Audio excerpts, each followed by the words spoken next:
आज के इस वीडियो में हम लोग बौद्ध धर्म और जैन धर्म को समझने वाले हैं, क्योंकि बौद्ध धर्म और जैन धर्म से क्वेश्चन परीक्षाओं में लगातार पूछे जा रहे हैं। इसके अंतर्गत हम लोग पढ़ने वाले हैं प्राचीन इतिहास का ये सेक्शन है, जिसमें हम लोग इसके हैंड राइटिंग कॉन्सेप्ट को समझेंगे, शॉर्ट कोड को समझने वाले हैं और MCQ क्वेश्चन यानी कि मल्टीपल चॉइस क्वेश्चन दिए जाएंगे, उसे आपको सॉल्व करना है और आपको बताना है कि आपके कितने नंबर आ रहे हैं। सफलता का एकमात्र मंत्र होता है निरंतर अभ्यास और सही मार्गदर्शन। अगर आप लगातार कोई भी काम करते हैं और सही मार्गदर्शन आपको मिलता है तो आप निश्चित तौर पे सफल हो सकते हैं।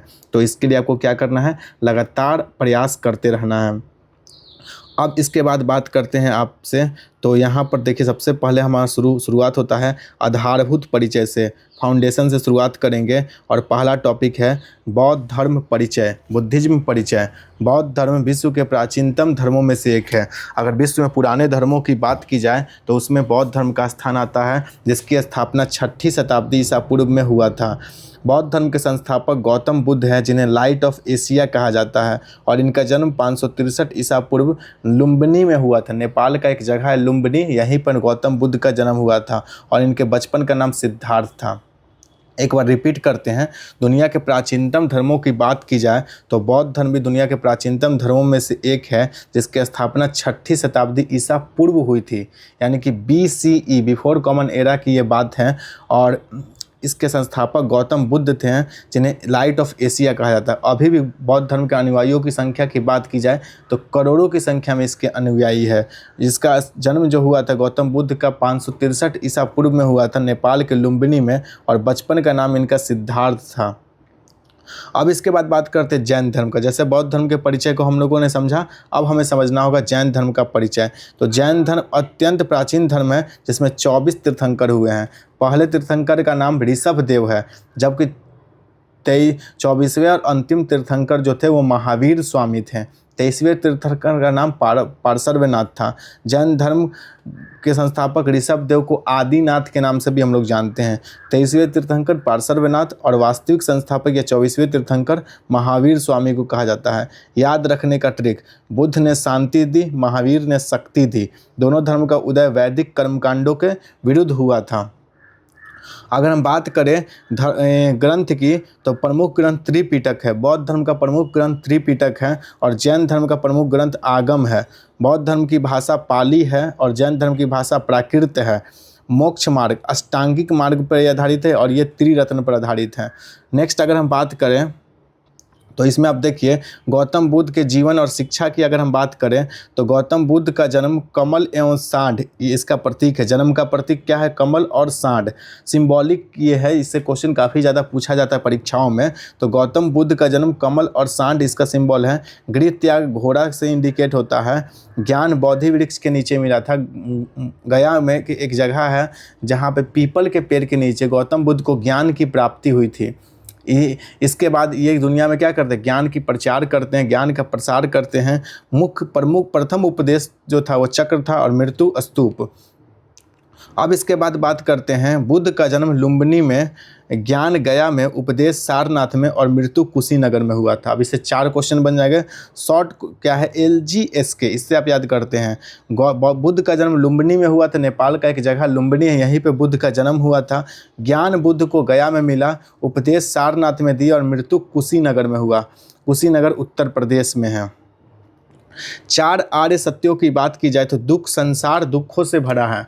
संसार में दुख की कोई कमी नहीं है। पूरे संसार में अगर देखा जाए तो सब लोग किसी न किसी कारण से दुखी हैं ही, किसी को सुख नहीं है। सब लोग दुखी हैं, चाहे वो पैसा वाला हो या गरीब हो, उसको भी, चाहे हेल्दी हो अनहेल्दी हो, सबको दुख है। संसार दुखों से भरा हुआ है। हर किसी की अलग अलग समस्याएं हैं। बिना समस्या का कोई व्यक्ति इस धरती पर है ही नहीं।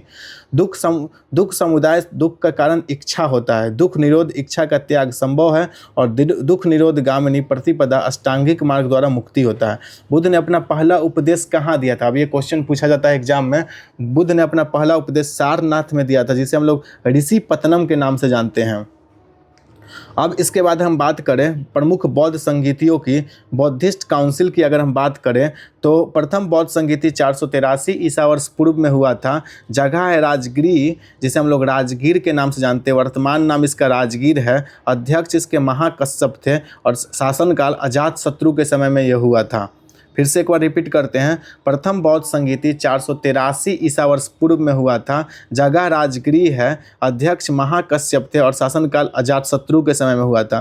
द्वितीय बौद्ध संगीति 383 ईसा वर्ष पूर्व में हुआ था, वैशाली में हुआ था। सबकामी इसके अध्यक्ष थे और कालाशोक के शासनकाल में हुआ। तृतीय बौद्ध संगीति 250 ईसा वर्ष पूर्व में हुआ था, पाटलिपुत्र स्थान में हुआ था। मोगलीपुत्र 30 इसके अध्यक्ष थे, अशोक के शासनकाल में हुआ था। और चौथे बौद्ध संगीति की बात की जाए तो ये कुंडलवन में हुआ था, वसुमित्र इसके अध्यक्ष थे और कनिष्क के शासनकाल में हुआ था। एक बार फिर से रिपीट करते हैं, प्रथम बौद्ध संगीति 483 ईसा वर्ष पूर्व में राजगृह में हुआ था, महाकश्यप की अध्यक्षता में, अजातशत्रु के शासनकाल में। द्वितीय 383 ईसा वर्ष पूर्व में हुआ था, वैशाली में, सबकामी के अध्यक्ष में, कालाशोक के शासनकाल में। तृतीय 250 ईसा वर्ष पूर्व में हुआ था, पाटलिपुत्र में, मोगलीपुत्र 30 थे अशोक के शासनकाल में। तो ये प्रमुख इंपॉर्टेंट पॉइंट है। अगर याद करें ट्रिक की बात की जाए तो अजातशत्रु, कालाशोक, अशोक और कनिष्क, इसी तरह से इसमें है राजगृह, वैशाली, पाटलिपुत्र और कुंडलवन। अगर बात की जाए तो प्रथम बौद्ध संगीति के समय अध्यक्ष जो कौन थे, अजातशत्रु थे। अजातशत्रु हर्यक वंश के शासक थे और अजातशत्रु ने अपने पिता की हत्या करके ये गद्दी पर बैठे थे, इसलिए इन्हें पितृहंता भी कहा जाता है। एक क्वेश्चन बनता है कि इतिहास में किस शासक को पितृहंता कहा जाता है, तो इसका सही उत्तर क्या होगा, तो इसका सही उत्तर होगा अजातशत्रु। अजातशत्रु को पितृहंता भी कहा जाता है। इसी तरह से बात करें जगह की तो राजगृह, वैशाली, पाटलिपुत्र और कुंडलवन। पहला बौद्ध संगीति राजगृह में हुआ था, दूसरा वैशाली में, तीसरा पाटलिपुत्र में और चौथा कुंडलवन कश्मीर में हुआ था। इसके बाद नेक्स्ट बात करें महावीर स्वामी के जीवन और जैन धर्म के बारे में तो महावीर स्वामी का जन्म 540 ईसा वर्ष पूर्व कुंडग्राम वैशाली में हुआ था। बचपन का नाम इनका वर्धमान था और पिता का नाम सिद्धार्थ था। माता का नाम त्रिशला था जो लिच्छवी राजा चेटक की बहन थी। और ज्ञान प्राप्ति की बात की तो जिम्भ्रिक ग्राम में हुआ था, रिजुपालिका नदी के तट पर। 540 ईसा वर्ष पूर्व कुंडग्राम वैशाली में हुआ था। बचपन का नाम वर्धमान था, पिता सिद्धार्थ थे, माता का नाम त्रिशला था और ज्ञान प्राप्ति जिम्भ्रिक ग्राम में हुआ था। जैन धर्म के 3 रत्नों की बात की जाए तो ये है सम्यक दर्शन, सम्यक ज्ञान, सम्यक आचरण। Right faith, right knowledge, right conduct, ये आपको याद रखना होगा। इसके बाद अगर बात की जाए 5 महावर्त की तो सब पहला है सत्य यानी कि झूठ ना बोलना, अहिंसा यानी कि हिंसा ना करना, असत्य यानी कि चोरी ना करना, अपरिग्रह यानी कि संपत्ति ना रखना और ब्रह्मचर्य यानी कि यह इंद्रियों पर नियंत्रण यह महावीर स्वामी ने जोड़ा था। फिर से एक बार रिपीट करते हैं, जैन धर्म के 3 रत्नों की बात की जाए तो पहला है सम्यक दर्शन, दूसरा है सम्यक ज्ञान और तीसरा है सम्यक आचरण। 5 महावर्तों की बात की जाए तो सत्य यानी कि झूठ नहीं बोलना चाहिए, अहिंसा यानी कि हिंसा नहीं करना चाहिए, असत्य यानी कि चोरी नहीं करना चाहिए, अपरिग्रह यानी कि संपत्ति नहीं रखना चाहिए और ब्रह्मचर्य का पालन करना चाहिए यानी कि अपने इंद्रियों पर नियंत्रण रखना चाहिए। अब इसके बाद हम बात करें जैन धर्म के 2 संप्रदाय होते हैं, श्वेतांबर और दिगंबर। श्वेतांबर किसे कहा जाता है? अब सवाल ये है कि श्वेतांबर किसे कहते हैं, तो जो श्वेत वस्त्र धारण करते हैं उन्हें श्वेतांबर कहा जाता है और जो नग्न रहते हैं उन्हें दिगंबर कहा जाता है। श्वेतांबर जो थे वो स्थूलभद्र के शिष्य थे और दिगंबर भद्रबाहु के शिष्य थे। अब कुछ प्रश्न हैं यहाँ पे जो दिए गए हैं, जैसे यहाँ पे प्रश्न आप देख सकते हैं, एशिया का ज्योतिपुंज किसे कहा जाता है? पहला सवाल यहाँ पे दिया गया है, एशिया का ज्योतिपुंज किसे कहा जाता है? 4 ऑप्शन दिए गए हैं, महावीर स्वामी, गौतम बुद्ध, महात्मा गांधी और स्वामी विवेकानंद। तो एशिया का ज्योतिपुंज गौतम बुद्ध को कहा जाता है। इसी तरह से अगला प्रश्न है, जैन धर्म के 24वें तीर्थंकर कौन थे? 4 ऑप्शन दिए गए हैं, ऋषभदेव, पार्श्वनाथ, महावीर स्वामी और अरिष्टनेमि। तो सही उत्तर होगा जैन धर्म के 24वें तीर्थंकर महावीर स्वामी थे। बुद्ध ने अपना पहला उपदेश कहाँ दिया था? ये क्वेश्चन है। तो बुद्ध ने अपना पहला उपदेश कहाँ दिया था? लुम्बिनी में। लुम्बिनी कहाँ पे है? नेपाल में है। नेपाल की राजधानी कहाँ है? तो नेपाल की राजधानी काठमांडू है। अब यहाँ पर देख सकते हैं इस तरह से बहुत सारे क्वेश्चन इसमें दिए गए हैं। अब सबसे इम्पॉर्टेंट सेक्शन हमारा शुरू होता है rapid revision. Rapid revision section में हम लोग एक बार रिवाइज करते हैं पुराने टॉपिक को जो हम लोगों ने पहले पढ़ा बौद्ध धर्म और जैन धर्म से जुड़े हुए, जिसमें हम लोगों ने पढ़ा कि बुद्ध का जन्म कहाँ हुआ था, महावीर स्वामी कितने नंबर के तीर्थंकर थे, बौद्ध धर्म के कितने संप्रदाय होते हैं, जैन धर्म के कितने संप्रदाय हैं। बौद्ध धर्म से जुड़े हुआ बात की जाए तो सब भाषा है पाली, ग्रंथ है सूत पिटक, विनय पिटक और अभिधम्य पिटक, और राजा थे बिंबिसार, अशोक और कनिष्क।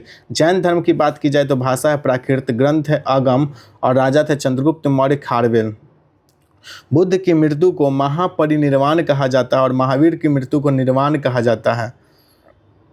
तो ये हमारा क्लास कंप्लीट होता है। Exam master coaching be Agniveer. तो इसके बाद मिलते हैं आपसे नेक्स्ट वीडियो में, तब तक के लिए आप बने रहिए। और बौद्ध धर्म और जैन धर्म का ये वीडियो आप दोबारा भी देख सकते हैं अगर आपको समझ में नहीं आया तो जितना बार देखेंगे उतना ही आपको ये सही रहेगा।